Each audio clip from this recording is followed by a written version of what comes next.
ವರ್ಷ ಸಂಪ್ರದಾಯದಂತೆ ಶ್ರೀ ಗುರು ತಿಪ್ಪೇರುದ್ರ ಸ್ವಾಮಿ ದೇವಸ್ಥಾನದಲ್ಲಿ ವರಮಹಾಲಕ್ಷ್ಮಿ ಪೂಜೆ ಏರ್ಪಡಿಸಲಾಗುತ್ತದೆ ಎಂದು ಶ್ರೀ ಗುರು ತಿಪ್ಪೇರುದ್ರ ಸ್ವಾಮಿ ದೇವಸ್ಥಾನದ ಕಾರ್ಯನಿರ್ವಹಣಾಧಿಕಾರಿ ಎಚ್ ಗಂಗಾಧರಪ್ಪ ಹೇಳಿದ್ದಾರೆ. ಶ್ರೀ ಗುರುಭ್ಯೋ ನಮಃ. ಶ್ರೀ ಗುರು ತಿಪ್ಪೇರುದ್ರ ಸ್ವಾಮಿಗಳಲ್ಲಿ ನಮಸ್ಕರಿಸುತ್ತಾ ಈ ದಿನ ಅಂದರೆ ಈ ಶ್ರಾವಣ ಮಾಸದ 2ನೇ ಶುಕ್ರವಾರ ವರಮಹಾಲಕ್ಷ್ಮಿ ಹಬ್ಬವನ್ನು ಆಚರಿಸಲು ಮಾನ್ಯ ಸರ್ಕಾರದಿಂದ ಸುತ್ತೋಲೆ ಬಂದಿರ್ತದೆ. ಅದರಂತೆ ನಮ್ಮ ಕರ್ನಾಟಕದಾದ್ಯಂತ ಎಲ್ಲ ಮುಜರಾಯಿ ದೇವಸ್ಥಾನಗಳಲ್ಲಿ ವಿಶೇಷವಾಗಿ ವರಮಹಾಲಕ್ಷ್ಮಿ ಹಬ್ಬವನ್ನು ಆಚರಿಸಲಾಗ್ತಿದೆ.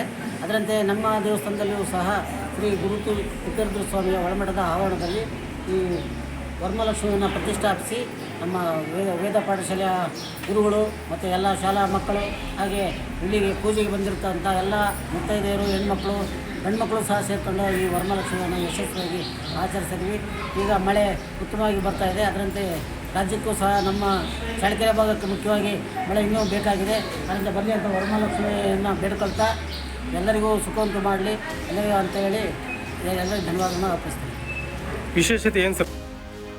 ಶುಕ್ರವಾರ ಪಟ್ಟಣದ ಶ್ರೀ ಗುರು ತಿಪ್ಪೇರುದ್ರ ಸ್ವಾಮಿ ಒಳಮಠದ ದೇವಸ್ಥಾನದ ಆವರಣದಲ್ಲಿ ಹಿಂದೂ ಧಾರ್ಮಿಕ ಮತ್ತು ದತ್ತಿ ಇಲಾಖೆ ವತಿಯಿಂದ ಆಯೋಜಿಸಿದ್ದ ವರಮಹಾಲಕ್ಷ್ಮಿ ಪೂಜೆ ಕಾರ್ಯಕ್ರಮದಲ್ಲಿ ಪಾಲ್ಗೊಂಡು ಶ್ರೀ ವರಮಹಾಲಕ್ಷ್ಮಿಗೆ ವಿಶೇಷ ಪೂಜೆ ಕಾರ್ಯಕ್ರಮಗಳನ್ನು ನೆರವೇರಿಸಿ ನಂತರ ಮಾಧ್ಯಮಗಳೊಂದಿಗೆ ಮಾತನಾಡಿದರು.